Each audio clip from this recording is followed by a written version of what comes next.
Olá pessoal, tudo bom? Bem-vindos a mais uma aula. Essa aula a gente vai falar sobre um mundo de ideias, mas também um mundo de ações. Mas afinal, quem vem primeiro, as ações ou as ideias? Vocês já pensaram nisso? Será que as ideias é que mudam o mundo? Ou são as ações? A gente pensa primeiro para agir ou a gente age e depois pensa?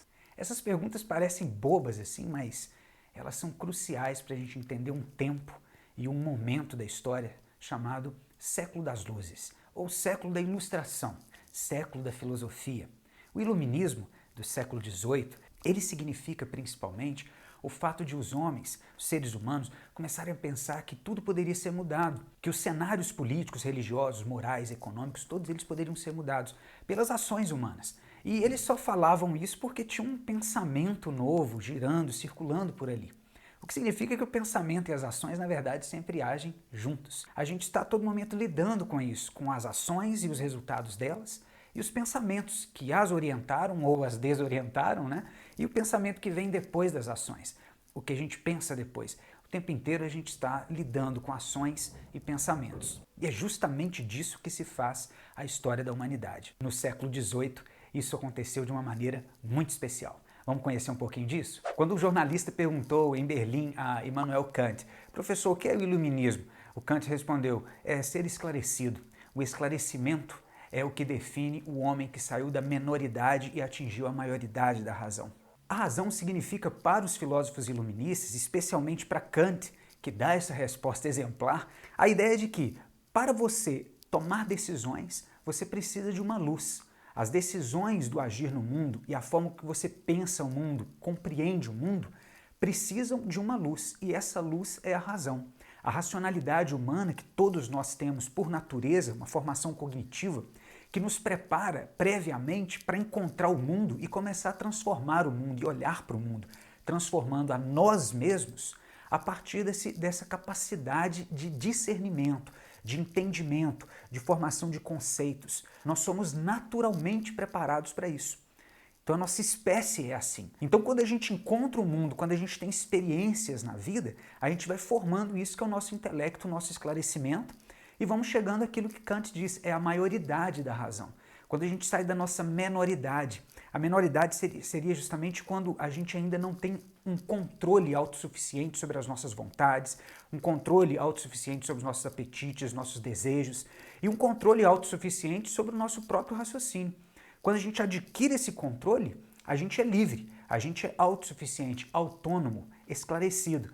Quando a gente não é esclarecido, quando a gente não tem autonomia, não tem a maioridade da razão, a gente não tem a liberdade. Então, na verdade, a gente tem que servir a alguém. Então, servir a alguém, não ter liberdade, estar sob a tutela de alguém que nos diz o que devemos fazer e o que devemos ser, isso é menor, isso é menoridade.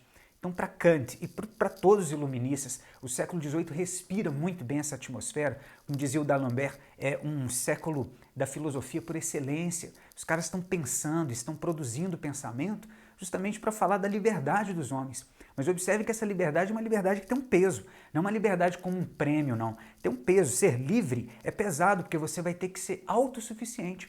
Não vai poder perguntar a ninguém o que você deve fazer. Deve haver uma luz em você para dizer. O próprio Kant dizia, são imperativos. Na vida moral, na vida ética, a gente sabe o que fazer porque nós podemos consultar a nossa racionalidade. Só que nós podemos escolher fazer o errado, o ruim. Então é um peso muito grande ser livre, porque a gente tem que agir certo. E o agir certo é muitas vezes algo que depende de uma boa vontade, de uma vontade superior, muitas vezes aos desejos. Desejos que são apetites, às vezes naturais, que Kant dizia que a gente precisava saber controlar também. Então tem um lado aí pesado dessa liberdade. Agora, uma outra palavra-chave do iluminismo, que nos acompanha o tempo inteiro aqui, laicização.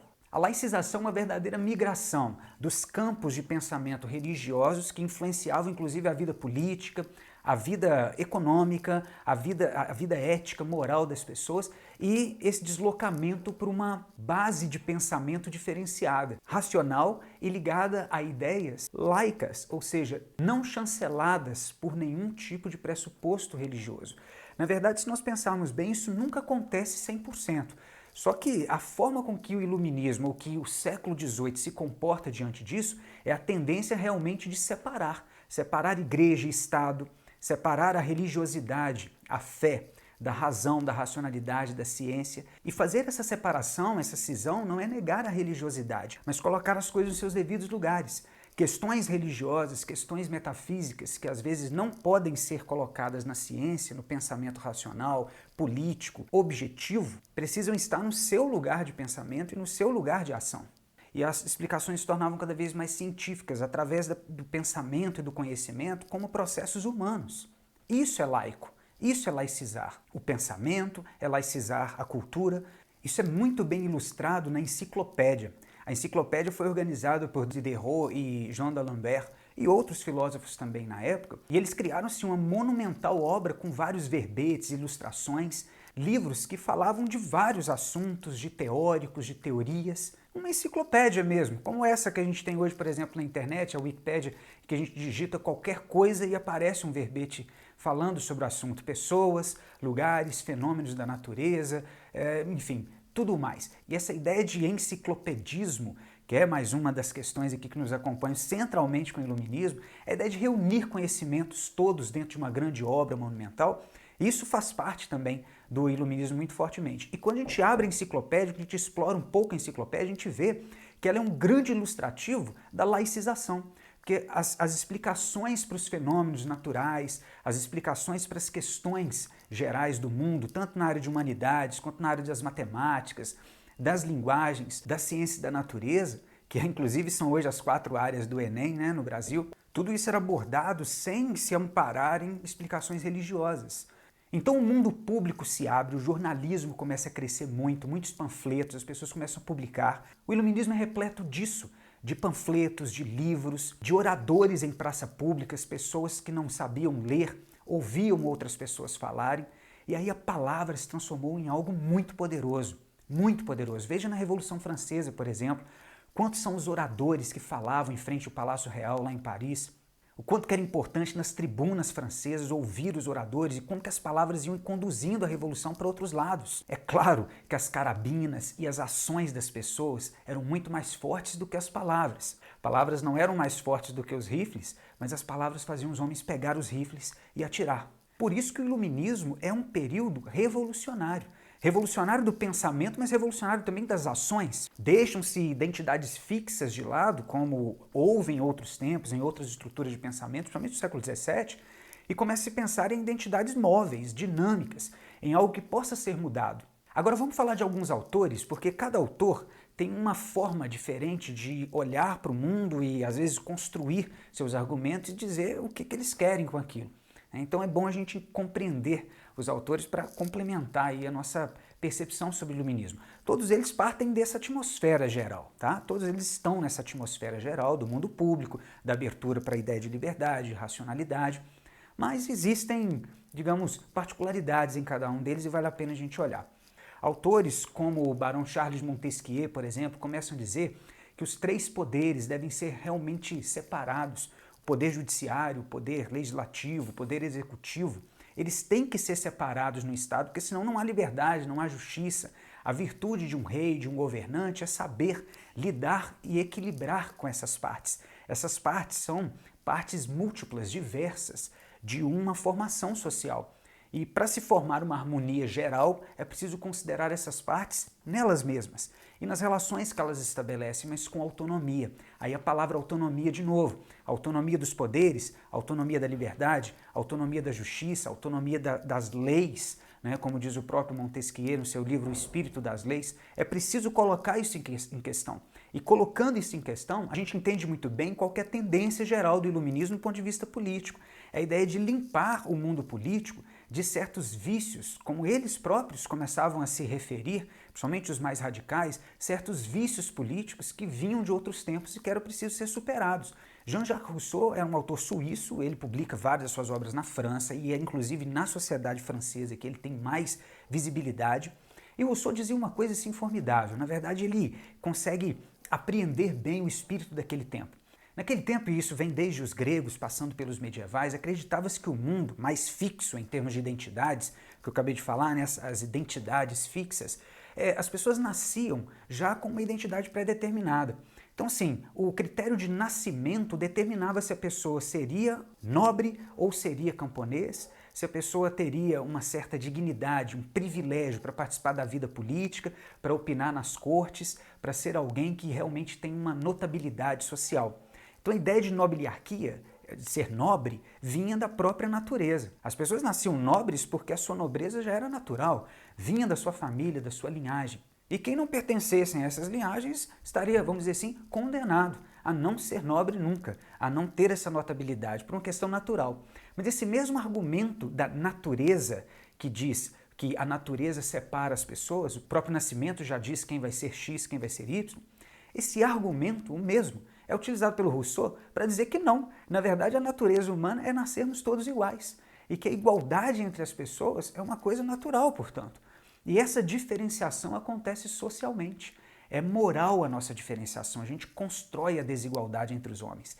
E basicamente o que o Rousseau está acusando no seu discurso sobre a origem da desigualdade entre os homens, um livro que fez muito sucesso na época, é justamente isso. A desigualdade nasce da propriedade privada que exclui uns de tê-la e outros que vão tê-la serão os dominadores. Então as pessoas começam a pensar em uma igualdade geral. Observe como isso é o fundamento, é a base do que hoje nós temos em termos de pensamento e em termos jurídicos, políticos, que a gente tenta praticar no mundo, que é essa ideia de que nós somos todos iguais por natureza. A igualdade natural que deve se converter em igualdade social, jurídica, legal, todos tratados igualmente diante da lei, todos tratados igualmente diante da política. O Rousseau é o primeiro a dizer, peraí, todos precisam participar da vida política?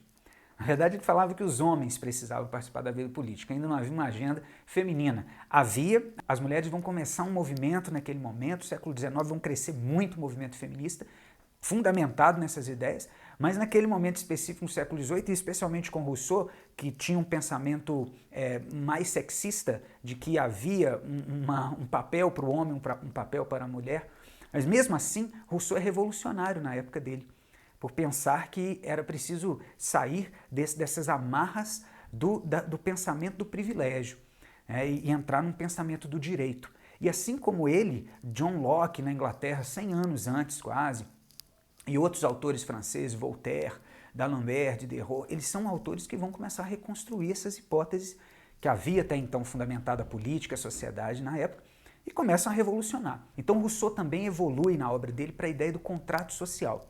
Aliás, o contrato social é uma teoria que já nasce com os ingleses, com o Thomas Hobbes, e evolui para John Locke, que eu acabei de citar, e o Rousseau ele se alimenta também dessa teoria, ele traz para uma nova questão, para um novo pensamento, para um novo pressuposto. Mas vamos ver como é que esse contrato social aparece, primeiro como teoria política entre os ingleses, e depois a gente volta para ver o Rousseau. Essa teoria do contrato social aparece primeiramente na obra de Thomas Hobbes, que é muito associado ao absolutismo, mas a teoria de Hobbes ela é realmente de ruptura. Ela traz uma novidade, uma nova forma de perceber a política na época. Na Inglaterra do século XVII, na Europa de um modo geral, havia e predominava, era hegemônica a teoria do direito divino hereditário dos reis.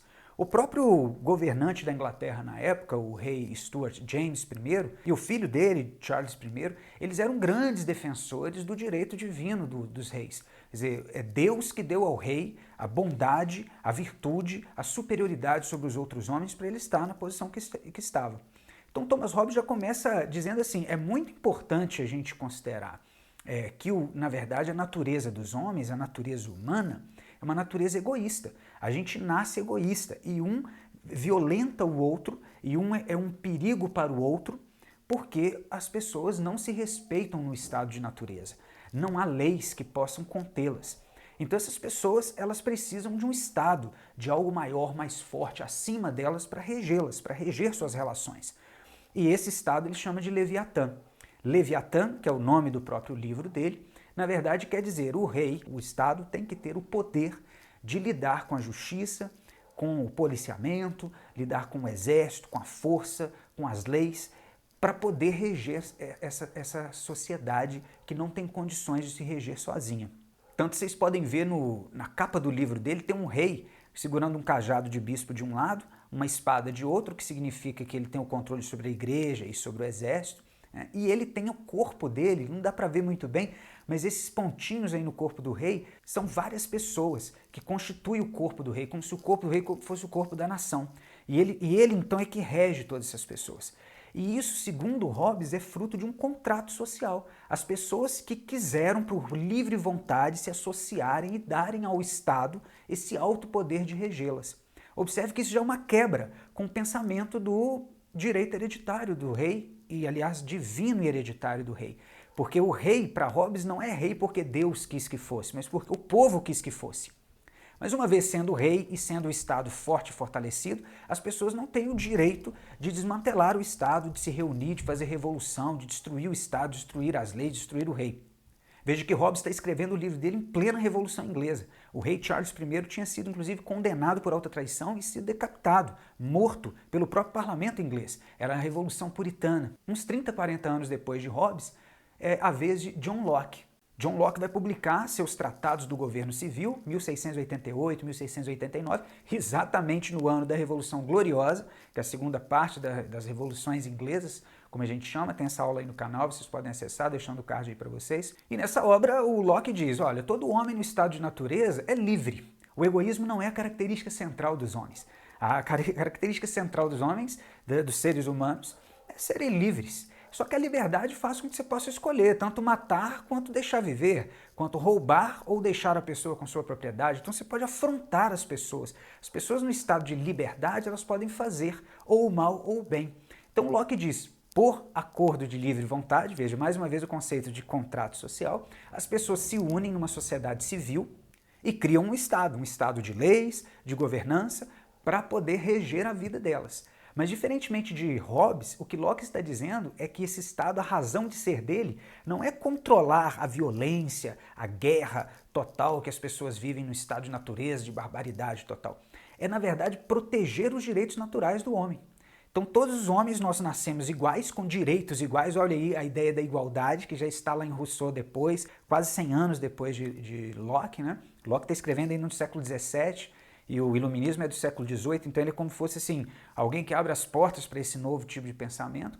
Então Locke diz, a vida, a liberdade e a propriedade são direitos básicos de todos os seres humanos e o Estado só existe para garantir esses direitos. Então um governo civil, ele está lá para garantir esses direitos. Se o governo civil não estiver cumprindo com esses direitos, ou melhor, não estiver cumprindo com esses deveres de proteger os direitos das pessoas, as pessoas devem se juntar e derrubar o governo. Então observe como a teoria de Locke ela aponta para a revolução, para a mudança profunda dos governos, justamente quando eles não estão atendendo aquilo para que eles foram criados, que é proteger a pessoa humana, proteger os indivíduos, proteger as liberdades, a propriedade e a vida, ou seja, os direitos naturais. Mais uma vez a ideia, então, o argumento fundamentado na natureza. Nós nascemos iguais por natureza, somos livres, temos direitos, a vida, a liberdade, a propriedade, então nós temos que ter algo que nos proteja. E é isso que é o governo civil, o estado de civilização que supera o estado de natureza. Aí eu volto ao Rousseau com vocês. O Rousseau vai além ainda disso tudo. Por exemplo, Locke dizia que o voto tinha que ser censitário. As pessoas só vão votar se elas têm propriedade. Então a propriedade continua sendo um critério para a pessoa chegar ou não à vida política e decisão e de decisões políticas, a vida do cidadão ativo. E no caso de Rousseau, ele diz não, a propriedade não deve ser parâmetro. A própria existência da pessoa já é dignidade para ela participar da vida das tribunas políticas. Então Rousseau também diz, é um contrato social que faz criar o Estado, mas as pessoas, quando fazem um acordo do contrato social, elas fazem pensando na participação coletiva, no bem comum que o Estado deve mirar e a sociedade também. Então todos devem participar. É mais uma vez, como eu disse, todos os homens, né? Ele fala sobre o sufrágio universal masculino, que as pessoas possam participar independentemente de sua propriedade, sua riqueza, se tem dinheiro, se tem posses ou não. E o Rousseau parte da ideia, também naquele raciocínio do estado de natureza, ele parte da ideia que no estado de natureza o homem, além de ser livre, é bom. A bondade humana, veja como é o contrário de Hobbes, é justamente a característica central dos seres humanos. E essa bondade é corrompida na exata medida em que os homens vão tirando uns dos outros a dignidade de serem livres, de serem proprietários, de usarem livremente das terras, da natureza, dos recursos naturais que estão disponíveis para todos. Não é à toa que o pensamento de Rousseau é assim um germe, no primeiro momento, uma semente do pensamento depois socialista no século XIX. Na mesma França ali, da difusão dos pensamentos de Rousseau, existem pensamentos, por exemplo, de um Voltaire. Voltaire pensava muito nas questões da liberdade de expressão. Então ele ficou consagrado como um filósofo que pensa a liberdade de expressão, que acha a liberdade de se expressar uma liberdade fundamental dos homens e que é importantíssimo para justamente haver uma vida pública de liberdade, de participação política. Foi atribuída a ele aquela famosa frase, posso não concordar com nenhuma das palavras do que dizes, mas defenderei até a morte o direito de dizê-las, que é esse pensamento jurídico, né, de que você pode falar, mesmo que fale algo que não tenha coerência, que não tenha substância, tem o direito de falar, até mesmo para ser retrucado, para ser debatido, para ser contrariado dentro de um debate, porque o debate público é o grande lugar das liberdades e da justiça e da democracia. Nesse contexto de várias ideias circulando pela Europa, as mudanças estavam iminentes, né? A qualquer momento poderiam eclodir revoluções, revoltas. Então muitos reis e rainhas começaram a modernizar os seus estados, os seus governos, justamente porque a ideia de modernização estava ligada a como se fosse assim, adaptar-se aos novos tempos. Então monarcas como Frederico II da Prússia, José II da Áustria e a mãe dele, Maria Teresa, a arquiduquesa austríaca, o rei Gustavo III da Suécia, a imperatriz Catarina II, czarina russa, o rei Carlos III da Espanha e o rei Dom José I de Portugal, além de alguns monarcas na Itália, que na época havia vários governos separados. Eles começam então a modernizar suas estruturas, as estruturas políticas e as estruturas econômicas, principalmente do funcionalismo público, as estruturas das cidades, das estradas, a infraestrutura dos países, tudo isso sofre uma grande mudança. A ideia desses monarcas, basicamente, é fazer com que as ideias novas que estão circulando não sejam ideias nocivas aos seus reinos, mas sim ideias aliadas. Então eles utilizam dessas novas ideias para juntar com estruturas antigas que eles vão reformar e realmente criar uma situação mais confortável para lidar com esses novos tempos. Esses governantes ilustrados, esclarecidos, são chamados, justamente pensando nesse contexto do iluminismo, de déspotas esclarecidos. Ao invés de as ideias destruírem seus tronos, elas vão fortalecer. Então vamos pegar uma carona aí nos termos que a gente já abordou no iluminismo, só para vocês entenderem. Laicização. Então o que significaria laicização? Tudo bem, nem sempre as monarquias vão separar-se diretamente da igreja. Elas vão fazê-lo, paulatinamente, depende da circunstância histórica e cada lugar, e principalmente durante o século XIX. Isso vai acontecer, a laicização, a ruptura geral entre Estado e igreja. Mas os países que começam a fazer pelo menos uma reforma laica nos seus estados, eles começam a fazer, por exemplo, assim, diminuir o poder da igreja ou a influência dela na educação. Então, se a igreja influencia a educação demais do país, o Estado vai tomar conta da educação a partir de agora. Ordens regulares do clero, como jesuítas, franciscanos, carmelitas, essas ordens que cuidam de questões educacionais, de missões religiosas, essas ordens vão ser perseguidas por esses tronos. No caso de Portugal, por exemplo, Dom José I, que nomeou o Marquês de Pombal para ser o seu secretário de Estado, Pombal expulsou os jesuítas de todo o Império Português, inclusive do Brasil, onde os jesuítas tinham um papel fundamental na educação na colônia. Agora a educação colonial, a educação na colônia, em todo o Império Português, passa a ser do Estado. Muitas vezes até se criou estratégia de confisco e propriedade das igrejas para fazer com que fossem colocadas em setores mais produtivos. Havia mais liberdade religiosa, as velhas perseguições, muitas vezes violentas, elas começavam a diminuir. Perseguições religiosas contra judeus, contra protestantes, no caso de países católicos, e contra católicos, no caso de países protestantes. E quanto mais esses reinos eram mais liberais, mais eles atraíam pessoas. Então, pessoas que eram perseguidas nos seus países, mas são grandes talentos artísticos, econômicos, políticos, eles saem dos seus países e vão para outros. E acabam contribuindo para o crescimento desses países que os acolheram. A igreja tinha que atuar em setores sociais, nos setores de caridade, ou para ser justamente aliada do Estado. Nunca um poder concorrente. Era muito comum os padres serem funcionários públicos das paróquias mesmo. No caso da Áustria, por exemplo, isso era muito fácil de ver. O rei José II da Áustria ele fazia justamente essa estrutura eclesiástica funcionar, como se fosse uma estrutura de padroado, que vai funcionar no Brasil, inclusive, durante o século XIX, quando o Brasil ficar independente. O Estado não é totalmente laico, mas tem esse tipo de estrutura de poder que faz com que o poder político se sobreponha ao poder religioso, muitas vezes e em muitas circunstâncias. Neste caso, se unindo a ele, na verdade.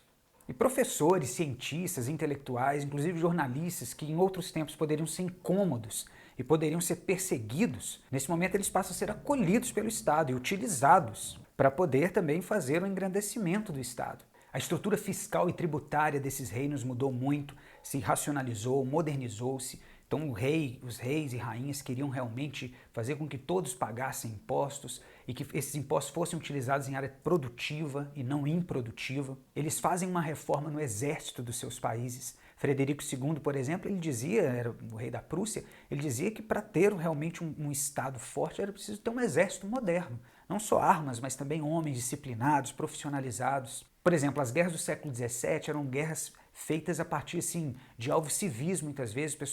Os exércitos que venciam destruíam cidades inteiras, destruíam monumentos públicos, não distinguiam entre civis e militares. Hoje, para nós, isso é óbvio, né? Mas isso começa no século XVIII, com uma profissionalização mesmo da guerra. A modernização do exército dizia também respeito a fazer uma nova gestão da guerra. Olha que coisa, eles começaram a pensar a guerra como um negócio. Então, quando as guerras aconteciam no século XVIII, elas diferenciavam-se das guerras do século XVII, na medida em que os inimigos não queriam destruir totalmente as cidades, não atacavam diretamente os alvos civis. O que acontecia é que as guerras eram travadas entre soldados com estrategismo militar e ia ganhar ali quem fosse mais estratégico, em campos de batalha. E mantinham as cidades, as indústrias, as riquezas intactas, porque a grande ideia era quem vencer vai ficar com aquilo tudo. O funcionalismo público muda também, então aquele critério de nobreza em que só os nobres eram nomeados ministros de finanças, de relações estrangeiras, secretarias de Estado para negócios estrangeiros, essas questões que acabam envolvendo só os nobres muitas vezes, agora deixam de ser. Quer dizer, é claro que um nobre pode ser nomeado, o próprio Marquês de Pombal era um nobre, mas se houver alguém que não tenha nobreza para o cargo, digamos assim, mas que tenha o talento para o cargo, ele será também nomeado. Então os reis e as rainhas vão deixando de lado um pouco essas estruturas de uma sociedade tradicional, estruturas fixas, e começam a inovar.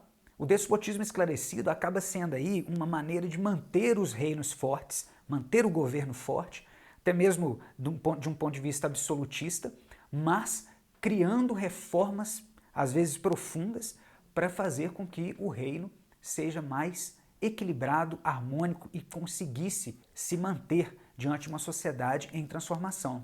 Na Rússia, por exemplo, uma grande parte das estruturas de servidão feudal, por exemplo, vão ser reformadas, modernizadas. As estradas da Áustria, da Prússia começam a ser reformadas. Esses países começam a buscar também ter portos para que eles possam ter saída para os mares. Eles não tinham saída para os mares, eles não tinham uma participação muito forte no mercado internacional marítimo. Acabam sendo países que têm que se voltar para dentro e por isso modernizam-se, inclusive, né? Muito em função disso. Mas se preocupam com suas estruturas econômicas internas mesmo. Esses monarcas vão tentar incentivar as suas burguesias, essas classes comerciais que estão emergindo. Então observe que é um mundo em mudanças, novas classes sociais, novas demandas, novas ideias, e isto modificando as estruturas sociais, e esses monarcas tentando lidar com elas, relacionarem-se com elas, manejá-las para poder manterem-se no poder e até mesmo fortalecerem o seu poder. Isso é que é despotismo esclarecido. E todos eles queriam evitar revoluções sociais, manter as coisas como estavam, ou talvez mudar para manter as coisas como estavam. Talvez isso possa definir bem o despotismo esclarecido. Bom, gente, nós vamos ficando por aqui. Essa aula foi uma aula de ideias gerais sobre o iluminismo. Eu acredito que possa ter ajudado vocês. É bom que vocês estudem, porque é uma parte bem profunda da filosofia também e do pensamento político, né, de um modo geral. Isso vai alimentar as revoluções do século XVIII, do XIX, e é, na verdade, a base do pensamento que nos orienta até hoje, mesmo que seja para criticar, para avançar em relação a ele, ou até nossas limitações. Muito obrigado mais uma vez pela atenção de vocês e até uma próxima aula. Estudem mais. Tchau, tchau. Obrigado.